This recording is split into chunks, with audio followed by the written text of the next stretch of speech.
Real Hustle podcast, hosted by Chris Kiblin. Real hustle, real people, real results.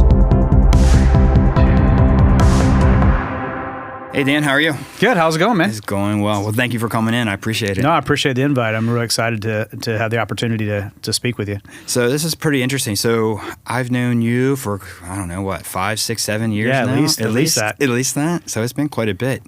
And I know, I think it was like, when did you first get into the real estate world? It's probably only been about 8 years now. Yeah, it's probably 8 or 9 years. When I first met you. Yeah, you were one of the very first people I worked with in this, and it was great because when I first started, I got the guidance that that's what's great about the business you're in. You really helped me understand the system. So we've known each other for quite a while.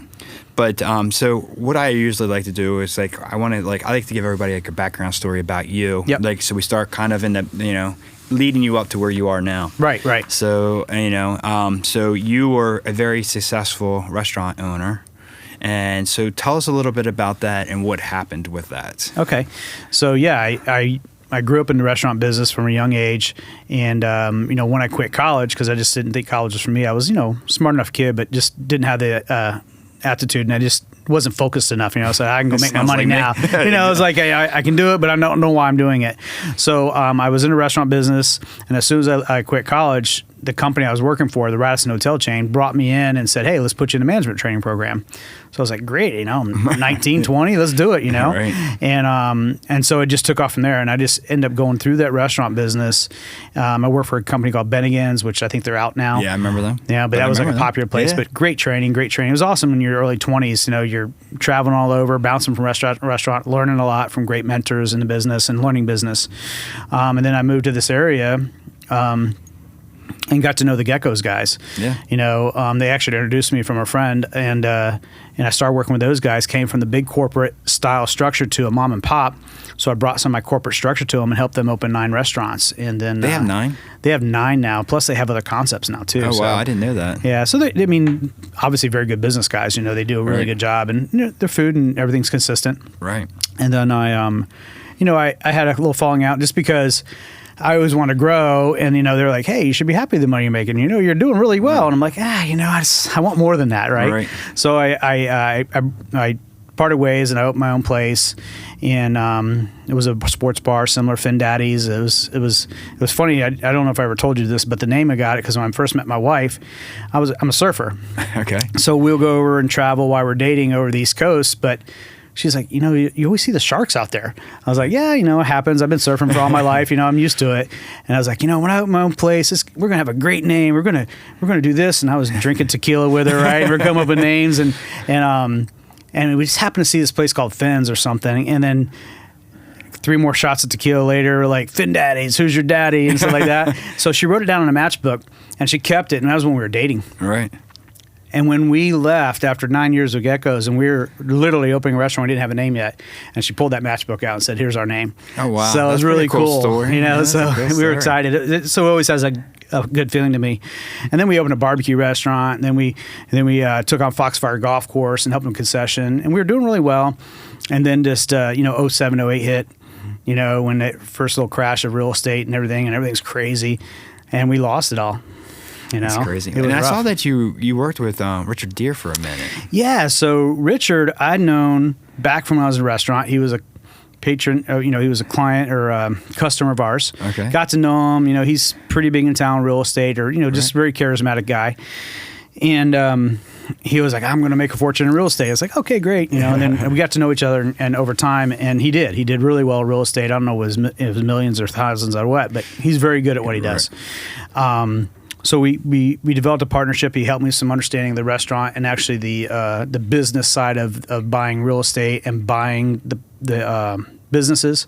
So he was always a little coach on the side for me there. Okay. And we were struggling. He was there to help us out. He took us into another restaurant the company bought.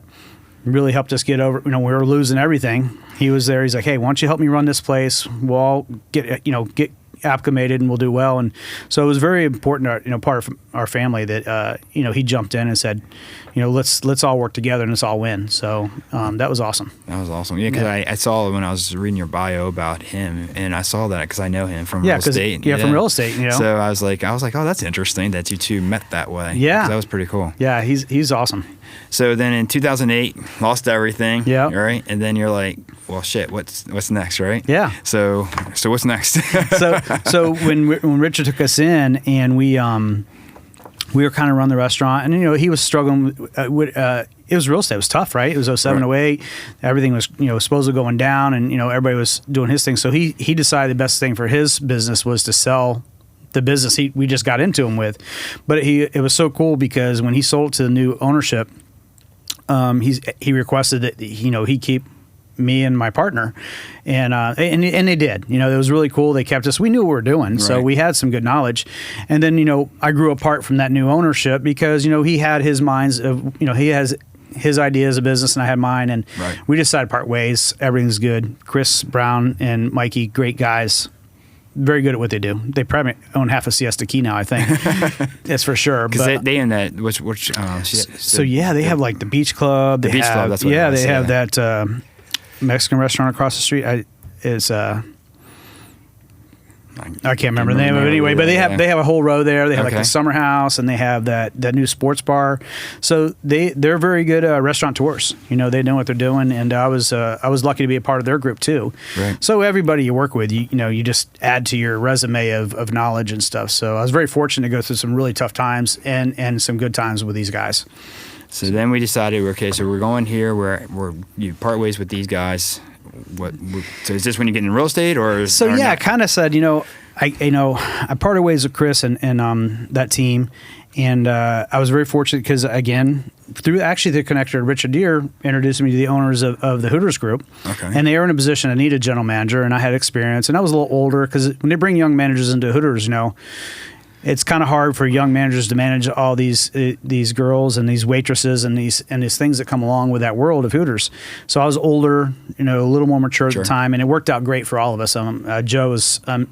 You think you know a lot, and then you meet somebody else, like, gosh, I know nothing, And this guy is this whole different level, just a totally different level of just understanding business. And so I got another 4 years with that gentleman. And from my experience with them, Applebee's came and got me and said, hey, we'll pay you more, and we'll bring you an opportunity. And my wife was happy with that I left from Hooters to a different restaurant, It just, a little bit more family. Yeah, exactly. I got kids, it's a different world. And it was more about comments that she'd hear from other people, not really that we had to worry about anything. Right. And then, at that time I was like, we've always loved real estate. We used to own real estate when everything crashed. We want to get back into it and get back into owning rental properties. And I just decided that, real estate's where I wanted to be because I love it so much. So I got my license and managed restaurants at the same time for about 2.5 years. Okay. And I finally said, I got enough money in the bank that I can make it for 6 months. So let's make a run at it, right? Because, getting to my age, I'm almost 55 now. That was probably 12 years ago. It's a lot of hours. You're working 80 hours a week, and you can't increase your pay too much because, you kind of leveled out working for somebody. Mm-hmm. So we said, let's go ahead and make our own future. And we just took a jump at it again. And, we had the first couple of years were really good, and then it just got better. And then, we started video, it just took off. Right. So going a little bit back to the restaurant business. So my first real job, I should say. Yeah. I was a busboy. I started at 14 years old. Yep. And I worked at a crab house, and so they had a restaurant, but they also had crabs. So they had like a downstairs. That's where you got the crabs, and then upstairs was the main dining room. So when the main dining room was open, like I made okay money, but when we had crabs and I was working downstairs, it was like I thought I was rich. Yeah. Because the crabs were so expensive, and they leave these huge tips. Yeah. And I was loving life. And so I was in that. Then I became a waiter, but I also learned a lot about the back of the house. Yeah. Like I was taught how to become a prep cook and actually learn a lot from that. And I thought when I was going through all this, like, I'm going to open a restaurant. Yep. I'm going to be a chef. I'm going to do this. then you start realizing how many hours people in a restaurant work. Oh my gosh, it's amazing. It's crazy. Like, you're working because you have to be there at 10 o'clock in the morning to maybe 2 o'clock at night, depending on the hours.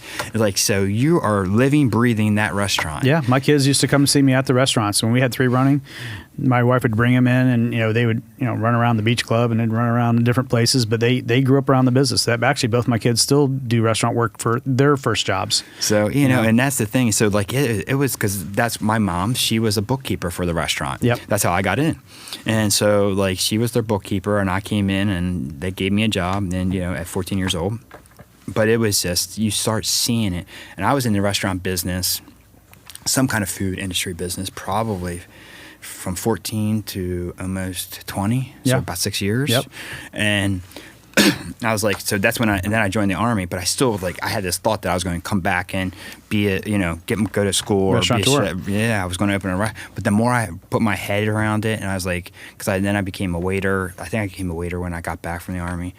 I was just like, I can't do this. Yeah. I was like, the hours that is required. It's amazing. It's crazy. Yeah. Like, you got to work so much. And like, I give people who do, because I've done loans for restaurant people and managers and stuff like that. And people that own bars and stuff like that, your hours are nuts. Yeah. And it's like, and you really do have to be there. And I'm just like, more power to them, because that's a tough job. Well, and I think that anybody that goes through that restaurant life, and I did it for 28 years, it's like a badge, in a sense that you can make it through that long and still not be, lose your family and lose your, everything. We were very fortunate. My wife is amazing to kind of hold it together as we went through it. When you're kind of like, well, I got a 2-year-old and a 3-year-old and where's my next paycheck coming from, because you just kind of lost everything. But, I feel like, you treat people a certain way, and that's how Joe ended up meeting me, and that's how I met another mentor. So you just kind of grind, and you just take care of the best you can. But we were spending 80 hours a week in the restaurants, and it was just for $70,000 a year. Oh yeah, it wasn't much, and that's the top end, right? Exactly. So it was like there's if you were like a GM or something, it wasn't that much, and it was like for the hours you worked. Yeah, and it burns people out, and so well you're so even like in corporate you make like, I don't know, a base of 65, and then hey, you can make another 20 grand, but you're going to cut all your staff, you're going to cook, you're going to close the place down at night, so you're working extra hours just to kind of save labor, save cost, and that's just, and then when you open your own, it was great when I was in corporate, because like, oh, we only lost 10 grand, that's great, but when you have it yourself, you're like, oh my gosh, we lost 10 grand, right? It's a little different. Where are we going to get that money, So, but yeah, I think if anybody that can make it in the restaurant business can take that drive and that ability to make it through and apply it to any business and do well. I think that's why I'm successful in real estate, because a 10-hour day is nothing. It's like, oh, only 10? Great. Let's go. You're like, I'm sorry to call you so late. I was like, oh, it's only 7 o'clock. Hey, what do you want to talk about? Right. I know, when you're there, because like those hours were just nuts. I remember when I would do the food service, and I was there. As a kid at 14 years old, I'd be there from like 4 o'clock in the afternoon until 12, 1 o'clock in the morning. Down. Then sometimes on the weekends I'd close it down. And so I had to be there to strip all the tables, make sure and reset all the tables and all that good stuff. It's a great business, and I think even it's kind of like military, right? Again, I don't get into politics or where everybody floats their boat, but I do believe in hard work. And I said, if you don't really know and you do join the military, at least you go do something, and if you get into restaurants, you're making some money, you're getting some experiences, you're dealing with people, do something like a hard work job like that. Some guys I know can go in construction. They work 3 years in construction. They've worked hard. Oh yeah, that's a hard work. But that's a good foundation for anything else going forward, and it really helps you find what you don't want to do. Exactly. But I think anybody can do the military or restaurant can really do anything they want. So now we're going back to, all right, so we got into the restaurant we got out of the restaurant business, so we're starting to get into the real estate business, and it was a little bit of a struggle, right? Yeah, definitely. So it was a struggle as you started.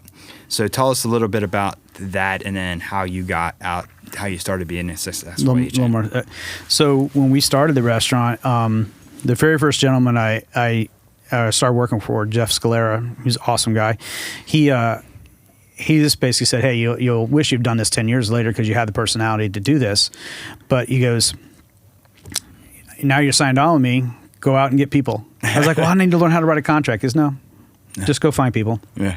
Well, how you going to do that? Go talk to people. I mean, it was a tough love thing. It was like, I feel like I'm like 12 again, you know? It was like, just go out there and make it work, right? I was like, no, I want to learn how to write contracts. I want to do this. He goes, Dan, I'm in the office every day. You come in here, grab yourself a folding table and sit and listen to what I'm doing.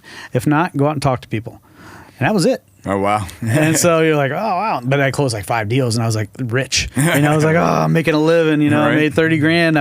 I've made it, you know? And so you would go through and sell 6 homes and then you would sell nothing. And then now you're starting to feel that, oh yeah. 5 checks and no checks and 5 checks and no checks. So you got to totally, it's not peaks like, and valleys. Yeah, you're definitely, you know, you better stretch that money out. So Jeff was amazing. It taught me a lot. And I figured out that, you know, I just needed some more guidance on a different level. Like, you know, I just wanted some more structure on details. So I ended up meeting this gentleman by the name of Johnny Lowy with the Line Right Realty.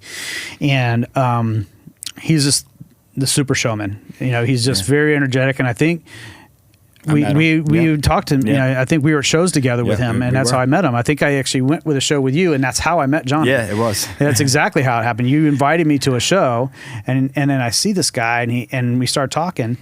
And we had something. I think it was like how to I think it was up in Riverview or something, wasn't it? It was something up there. Yeah. And you had all these different people. And I'll tell you something else that you didn't know from that. So when we went to that show, I got to meet Johnny. He's like, hey, you know, our fees are this. This is what I do, but just come see me and we'll chat about your future. I'm like, okay. And he had amazing training. I mean, the guy is like a trainer. That's what he does, you know.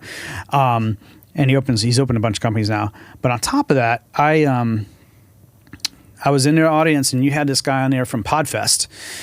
And this is like when podcasting and video was kind of just coming out. It was, 10 years ago. And they're like telling all this, and all the realtors kind of chatting. There's probably 200 agents there chatting and this and that, but nobody really was kind of listening. But he says, if I could give you a ticket, for you, because he told the ticket was like $800. Mm-hmm, I'm like, $800. I'm not learning how to podcast for $800. And then he goes, but if I could give a ticket away, who would want to go? I was like, boom, hands up, like, that sounds good. He gives me a ticket, but he didn't say it was give me a ticket. He's like, if anybody was interested, can I get you some more information? I raised my hand. He goes, good, you just won an $800 VIP ticket. Oh, wow. I've been going every year since that. Oh, wow. Every year that they've had Podfest, I've been. And that's why I've started kind of doing Podfest. But that also led me into what I learned from them was video.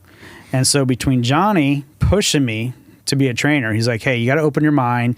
You have to kind of let other people into what you're doing. And you have a lot to teach people just because of your drive and your mentorship. So he turned me into a trainer for the company. And then I started saying, well, I can't get my information to my little team, so I'm going to do a video. Right. So I just went in my office and made a little video, which I learned from the guys at the podcast. They had video guys there. Okay. So I went in there and I made my little, it's so bad, but I would say, okay, if you guys want to learn how to paperwork, and I would just do a little video on how to write a contract. I'd do a little video on how to do an open house. I did a little video. So that was my start. And then I just didn't really do much with it. And then Johnny's like, hey, you need to open a brokerage. And I'm like, all right, yeah, sounds good. And then I started looking at it and I was like, wow, I got to have like 50 agents to break even. I've already lost 3 businesses. Right. I don't think I'm going to do that, right? So I ended up meeting parting ways. And Johnny, I still talk to him all the time. I always call him for help. But I just didn't want to open a brokerage, and I've kind of wore myself to there. So I just actually had lunch with Phil Wade from Dalton Wade, who I'm with now. We just had a conference, and we just actually sat in front of about 70 agents and talked about doing video. Okay, wow. So they're going to be coming to my studio and checking out video and Matterport and all that. But by having those mentors, it opened me up to jump in and do these things. And since I started doing video, because I'll go back to the story. When I started doing well, I got my own office downtown, and then COVID hit. Oh yeah. So I had 5 deals, just walk away from the money. Like, hey, we don't know what's going on in the world. Nobody knows. We're just going to walk away from our money and we'll call you back some other day. I'm like, wow, there goes all my paychecks. I got like 2 checks coming. I said, well, let me figure out this YouTube thing. I'm 50 years old. Let me figure it out. So I had it on one screen. I figured out how to do it, and I started doing video. I didn't know lighting or anything. And after about my 8th video, somebody called and say, hey, I just saw your video. We're thinking about moving the area. We want to get out of Oregon, political, religious reasons, whatever the reasons were. But we saw your video about moving the area, and we just could we just come see you? I said, yeah, I'd love to. And before they got here, I had 2 more calls. And it was like all of a sudden the videos I had put out, people were starting to, it was kind of that perfect storm where people were stuck at home. They're watching more video. I was shooting more video.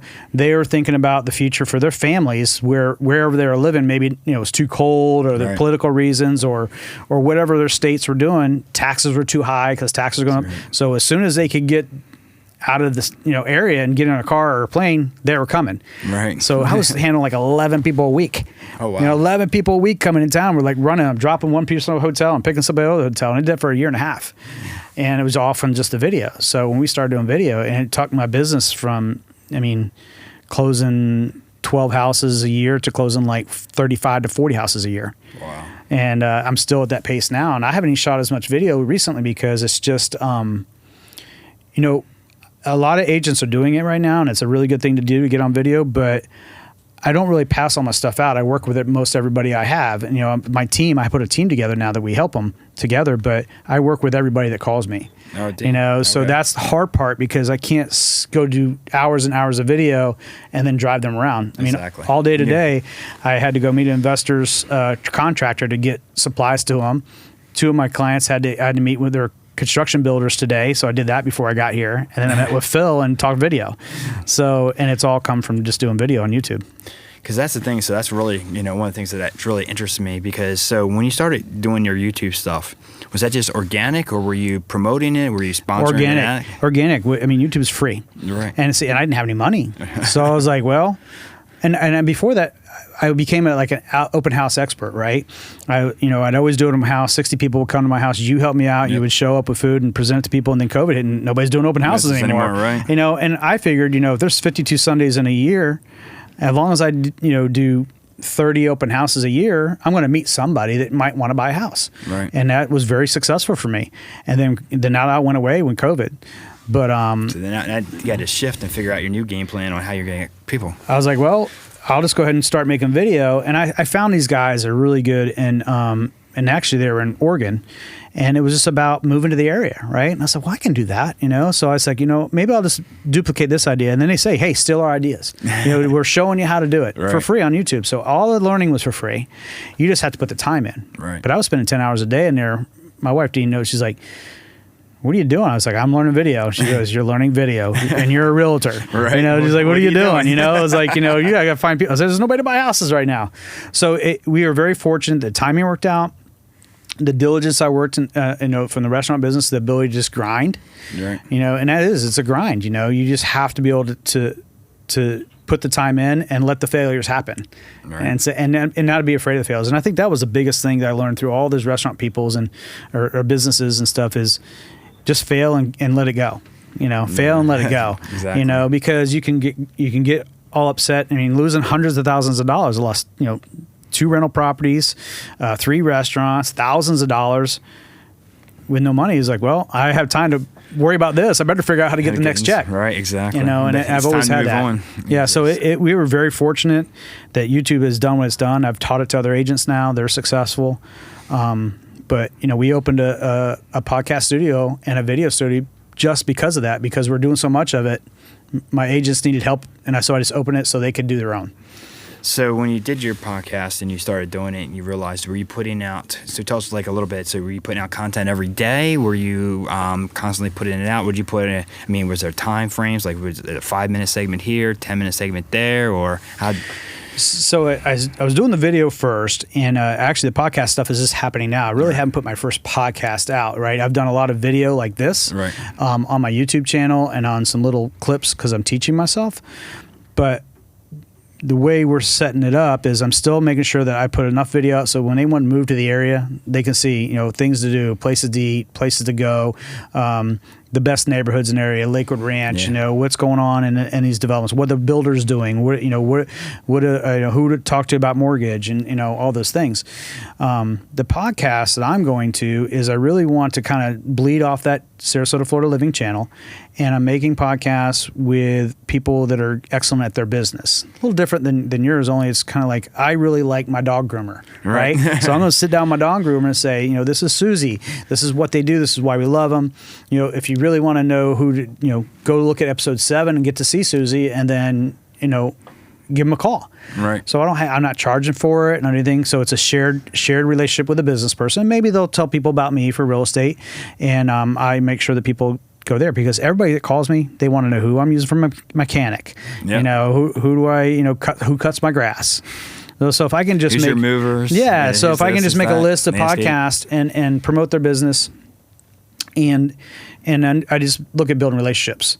The money will come if anybody buys or asks me for service that I can provide, like helping them a home, but they're not paying me. The real estate transaction's paying me. It's not like you're just paying me to come cut your grass or something. So that's kind of my philosophy on it. We literally are just shooting our first one now. We actually had we're very fortunate that we're working with John Cannon, this week. We're going to meet with him, our very first live podcast that we'll have. Are you going to do it live or are you going to record it? Well, we're going to record it. Yeah. Okay. So our very first one, but we're actually doing it on his site. So we went all and built this whole nice place, and he says, come to our place. So now we had to go buy stuff to move to come to him. Oh, geez. But we're very excited because it's an opportunity. Right. I don't Absolutely. expect anything other out of than building a relationship out of it. And if I get to know their marketing team better, and I've already just recently sold one of its homes, the second home I sold with them, I can talk about the product very well. Getting to know John, it's very easy to sell, to introduce that product to somebody, because they say, if you want to know John, go look at this podcast, Right, and you can see exactly. who he is. And it'll make he's probably one of the best around. They're very attention to detail. Oh, I love their houses. I mean, it's there's no joke when you're buying his house is my dream house. One of his houses is my dream house. It is, and we're helping people fulfill their dreams, whatever it is. So some people are getting divorced, some people are having bigger families, some people are downsizing. So we're just trying to help them find the situation fits. But if you're in a John caliber, you're in a different world. Oh, it's a different house. It's the attention to detail, the stuff that they put in it. It's like me and my wife will go and we'll tour them, like over at Lake Club and stuff. Yep. And so we'll look at them and we're just like, yep, this is our dream house. Yeah. Because it has everything that you possibly could think of, and the detail in it is just, you're just blown away by it. And then stuff that you never would think of, right? Right. Because he's so innovative. And actually, one of the things we're talking about tomorrow is he has like a new line of homes coming out that are more modern. Oh, really? So he's got this new modern feel. Some homes he's got several home neighborhoods going in right now. So one of the things we're discussing is his new modern style homes.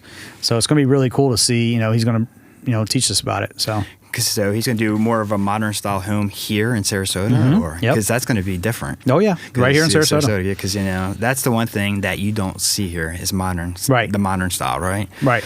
You see that more in Miami, yes, and those types of places. Yeah. But those are the types of houses I like too. Yeah, and he's 100% custom too. So he can mix and match your styles, but he has a very specific way he's going towards his homes over the next certain years.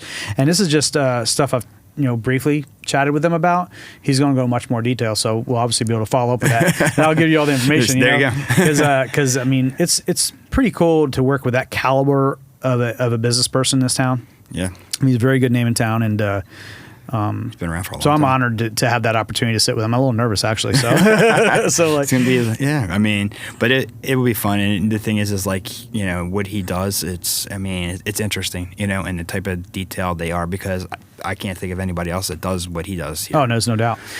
And being in our business, real estate. My job is to know as much as I can for our customers and clients, because they rely on that information. If I was moving to Montana, I have no idea, right? I just know, hey, there's some probably good weather there, and I don't know, right?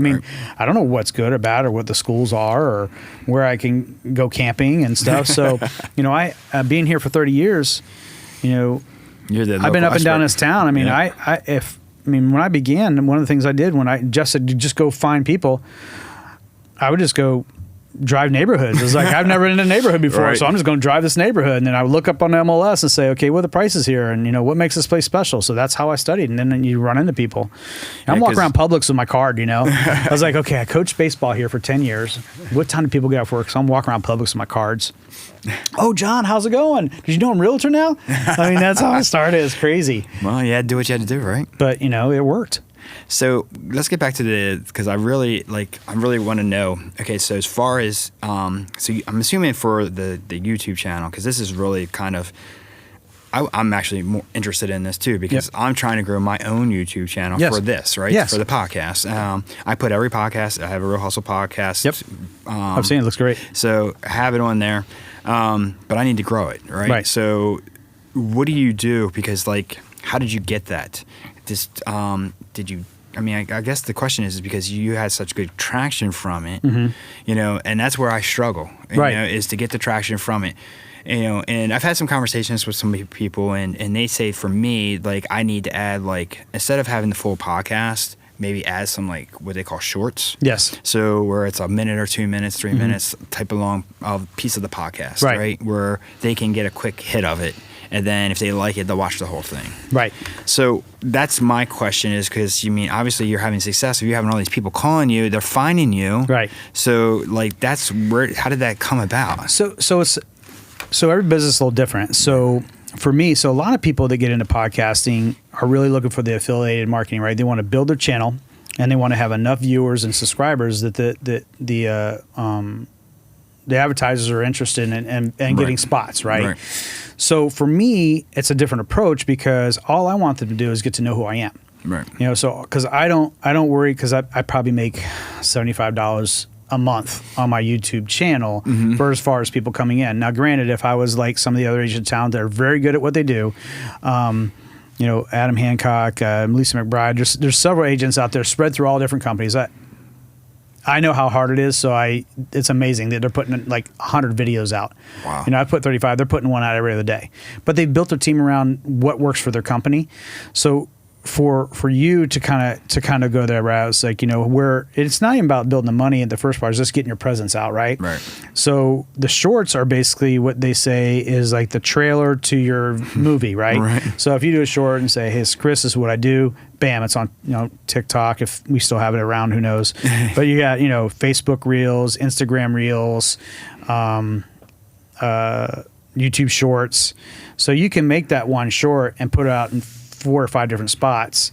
And because it's only a under 60-second video, because I think Instagram is the one that allows 60 seconds and short. So I would just do it 60 seconds or less.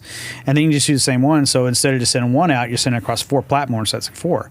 So if it's just like quick clips of this, like the quick intros, right, you can just cut them up real quick. And I can show you some programs that'll do that for you for free. Not for me for free, but I mean, I wouldn't charge you, but I'm saying the programs are free. Get Munched was one of them where you take your long form video and it'll dice it up for you. Okay. And then you can just take it and drop it. I just found out about that one, so it's really cool. But so because you're a niche item and you work with successful people and you talk about their struggles and stories, we just find people that do the same thing and then find out how they're doing it. And that's how I learned it from these YouTube guys. Hey, if you want to learn how to get people to come to your town and ask you how to be a realtor, copy what we're doing because we have 50,000 views. Right. I mean, I got one video with 50 or 60,000 views on it, right? And it's one of my first videos and it's very rough. And it's not very good. I'm like stumbling over words. But it works forever too. It's always out there working. So for like your situation is, if you can have some shorts, because all you do is introducing. Right. And I always say start ugly. And one of the first books I got from these podcast guys, start ugly. And it means just shoot. Like you're doing a podcast, like I'm doing a podcast, just start. Because you're going to make mistakes, who cares? Okay. Right? But because you have such a good following and your family has a great story with all the military and the bodybuilding and all the things that come along with it's just hard stuff. You just can't do it. You can't be a bodybuilder and like, I'll just do it today and not tomorrow. That doesn't happen, You're looking at people with a milkshake, you're like, oh man, crazy. Right. But, the shorts are a great way to introduce it, but things are going to come back around from what I've been studying, because I'm in it every day, that long form is still good. This long stuff's good because, you still have to have a movie to go watch. Right, exactly. But if you can introduce it in the shorts and say, hey, check out the channel, this is what we do, and, if you'd like to be part of it, give me a call. Let's talk about your and then once you kind of get your audience going. But, I told people what I was doing here, like, oh man, that's so cool. Because, they didn't know about it, right? So 20 more people know about it. So it's just kind of working together and getting that system going. But the shorts do work because it's just a launch to your stuff. But, me, we can sit down anytime and I'll show you everything. I mean, I love it. But like I had to stop what I was doing because I had 4 calls this week. So everything got stopped. My office is a mess because I got wires everywhere and things going on because I'm out showing houses. Right. That's the hard part. Because, I mean, the thing is I still have to pay the bills, right? Yeah. So I still got to do the mortgages. I still got to be out there doing my thing. Yeah. And so, like, that's where I run into issues. And so I run into issues with the posting on the sites, right? It's hard. And coming up with the content for that post. Yes. Yeah. All right, and that's where I run into issues because I got to sit there and I got to think about what the content needs to be to go with that, whatever that 30-second, 60-second clip. And you don't want to be the same as everybody else, right? No. Especially in your other business when you do mortgage. I mean, there's 5,000 guys doing it, right? There's like 5,000 realtors doing it. So how can you be different, Exactly. I mean, this is very unique, but I mean, there's also people like Joe Rogan that do what you do, talk to successful people, and we can learn from those things. But I'm like a squirrel, man. It's like, oh, flashlight over here. I got to run over here. Oh, something over here. I got to go over here. Right. But as soon as somebody calls and they need my help, that overrides everything else. Exactly. So, I'll find myself in the studio. I was in there at 4:30 this morning doing some stuff that I knew I wasn't going to get to because I knew the day was filled up with things to do. And, but I committed to myself an hour a day to shoot. If it's awful or nothing, whatever. I'm going to shoot an hour.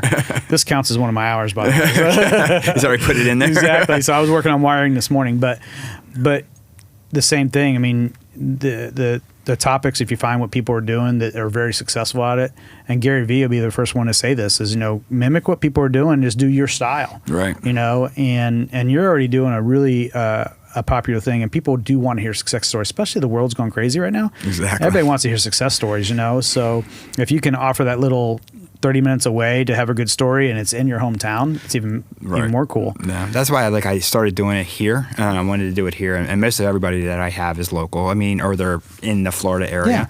Yeah. Because the thing is like we don't realize how much talent is here. So amazing. And so there's so much talent that nobody knows about. And there's a lot of money in this town that people just never know. Yeah. And that's the thing. And that's what I love about it. It's like, there's a lot here, and there's a lot that people they drive by it, they don't realize it. You might be Cascanel, so Chip White, he was on my podcast, right? So he's got the Red Barn, I think it is, too, that little shacky place, but he's making a killing there and doing well. Yeah. And you never think someplace like that, but he has his success story with that, right?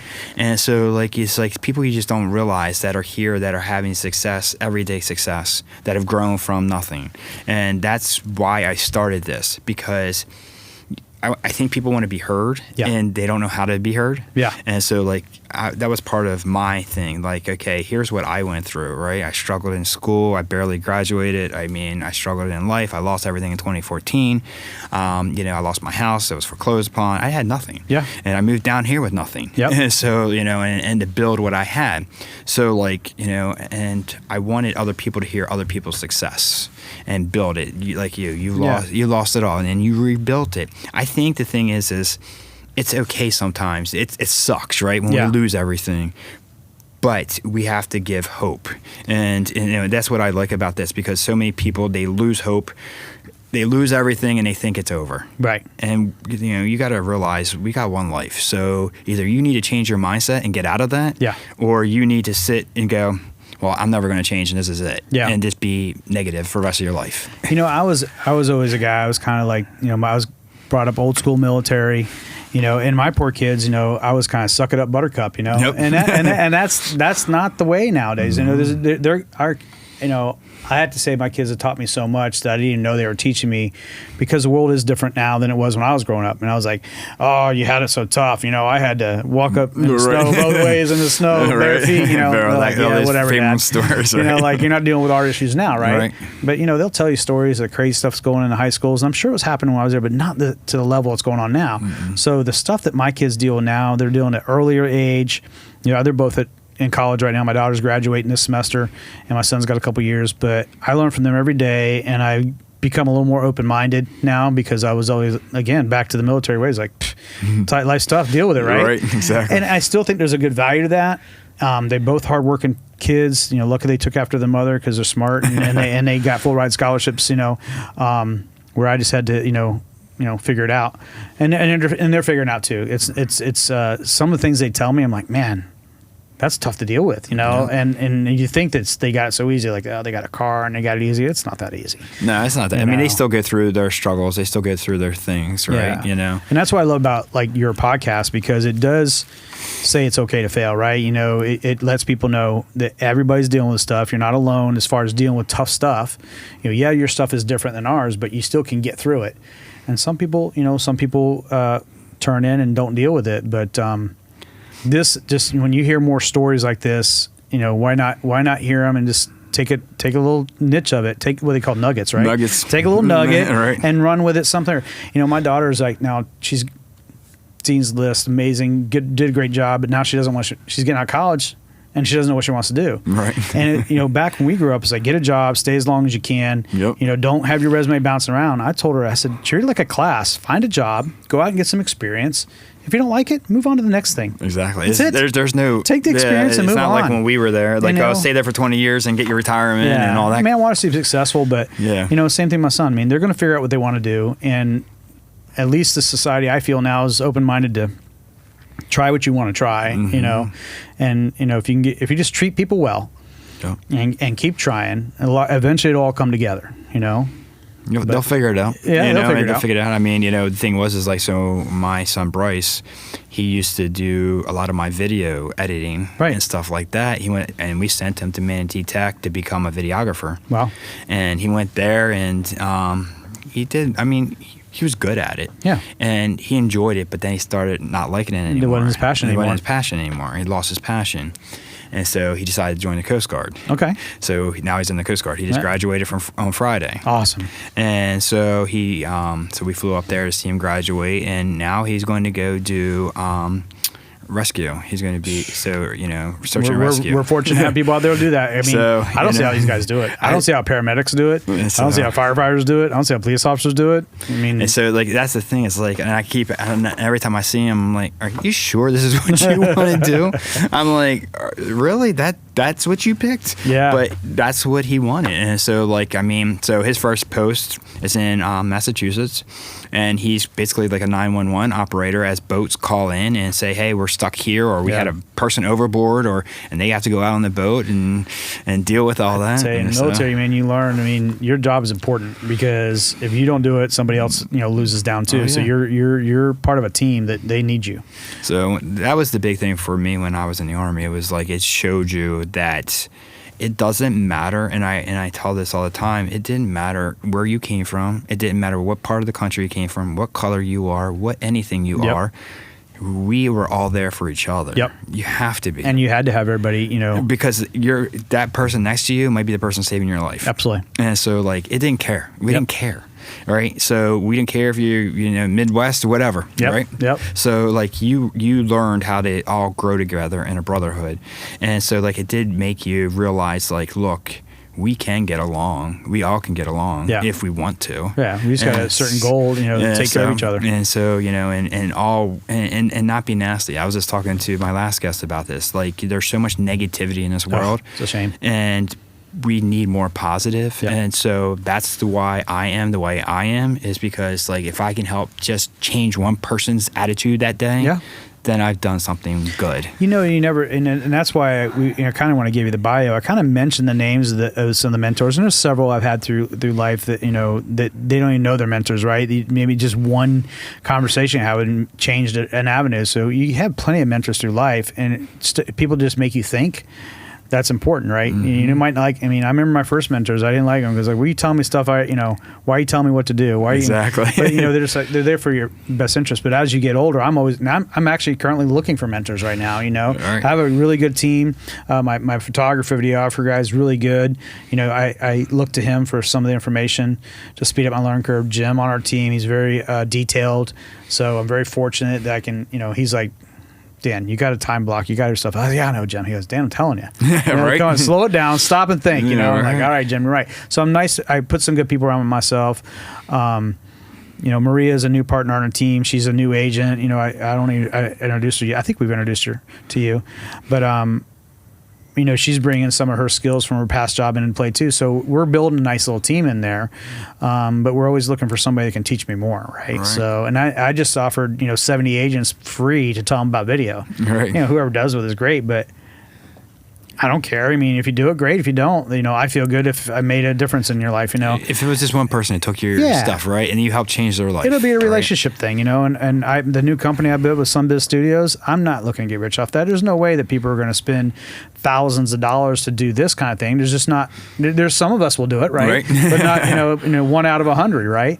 But if I can offer some information, I get a relationship out of it, and we can do some sales down the road, or, we can have a beer together or a bite to eat somewhere because we haven't seen each other in a year. You just never know where relationships go. That's the thing. So and one of the things I was telling her, the girl I just had, I was like, look, I've changed over the last 2-3 years. Absolutely. Before I was very focused on making sure it was about me. Yep. And I got to make sure I get my check. I got to make sure I close enough loans. I got to make sure I do this. I got to make sure I do that. Well, it's for your family too, though. And so it was, but I was very kind of but now it's very much more, it's about my team. Yeah. It's about, other people. Yeah. It's about helping them grow. It's about getting their story out. Yeah. That's more powerful to me now than money is. Yeah. And so that's where I've grown into. It's because I care more about helping somebody grow whoever it is, but just because that's more satisfying. I mean, I was telling her, I was I've had more cars. Yeah, than you're a car guy. I'm a car guy. I've had more cars than years I've been married. And I've been married for 29 years to the end of this month. Wow. And so I probably have had about 40, 50 cars. I think I've had 6 in my life. So my last van had 310,000 miles on it. So I'm a car guy. So but the thing is ask me what half of those cars were. Right. But ask me what happened in Cancun with my son, at Pacific time or whatever, right? I remember that more than I remember those cars. Sure. So now I'm getting to the point in my life that I'm okay, well, the cars are great, right? I'm a car guy, and that's my toy. Appreciate good engineering. So, but the thing is what's more important to me now is the memories. Yeah. The memories, the things that I've made, that I can look back on, because that's what you remember. Sure. You remember those things. My wife and I always have a conversation. One of our best vacations we ever had was in Cozumel, Mexico, where we rented a Jeep. And we took the Jeep around the whole island by ourselves. Yep. And I drove it, stick shift, and Yep. and I drove the whole thing around, right? And it was one of the best experiences with my kids. And I remember that better than probably any car I've ever had. Absolutely. And that's where I've really come to the point that's where it makes more of a difference. Or if I have one of my loan officers and all of a sudden she's just killing it. I have a loan officer now who I help groom, and she's killing it. And what it does for her and her family. Yeah, it makes it so much better for them. Exactly. And that's what's important to me now. And right. So because I see what she's doing and how much that changes her life. Yeah. Well, and that's why real estate. I know I can do real estate for a long time because I've done well in it, and we're still doing well. But today, I spent pretty much most of my day doing non-money producing things. It was stuff that I've worked with people in class, the young lady that has bought 10 homes for me. She's in California and she needs my help because you got to let somebody in her house, and she trusts me to let them in. So I need to make sure I'm there for them, let them in, and make the repairs I need to. And then another gentleman, he needs stuff delivered to his contractor. He doesn't, he needs somebody that's going to make sure that stuff happens. So I know it makes a difference to him. I know it makes a difference to her. And it's not about the check anymore. I mean, granted, I got paid on closings and stuff, but a lot of realtors stop there. Yep. You might get a beer with them or something, but I'm like, hey, when I originally met you and said, what can I do to help? I meant for the time of our relationship, until I'm dead or you're dead, But again, if I can't do it or I don't have the ability to do it, obviously I'll help them find a way to get it done. Right. And that's why I like the way you we're approaching it. You don't want to keep it transactional. No, it's not transactional. You want to keep that relationship going. And that way, when they call, I'm not looking at them as a check. What can I do to help you? I mean, I'll get paid if things go right. But, if it might be just a conversation, my help is let me get you to this person that does leases, because I don't do leases, but I'll get you to the really good person that'll get you a nice lease. Then we'll talk down the road, or when you come in town, we'll go get a bite to eat, Right. But yeah, it's really fun to do that, and now as I gotten older, I kind of get to a financial position. I'm not rich by any means, but we got some bills under control that it's not stressful. So now I can just really focus on helping, and the rest of it comes together. Right. So that's kind of the approach now. That's my approach too. Yeah. So. Cool. Appreciate it. No, I appreciate the time, and I mean, I love talking. We can chat all day. We can talk all day. Yeah. So, but no, thanks for the invite. I really appreciate it. Awesome. Glad to have you. All right. Thanks, man. help support our podcast by checking out our Real Hustle gear. We have t-shirts, hoodies, tank tops, hats, and more. Let everyone know that you're a real hustler, willing to do whatever it takes to get the job done. You can check us out right now on realhustle.com. And right now, we are offering all of our listeners 10% off when you use the promo code PODCAST at checkout. Once again, that is PODCAST to receive 10% off your entire order.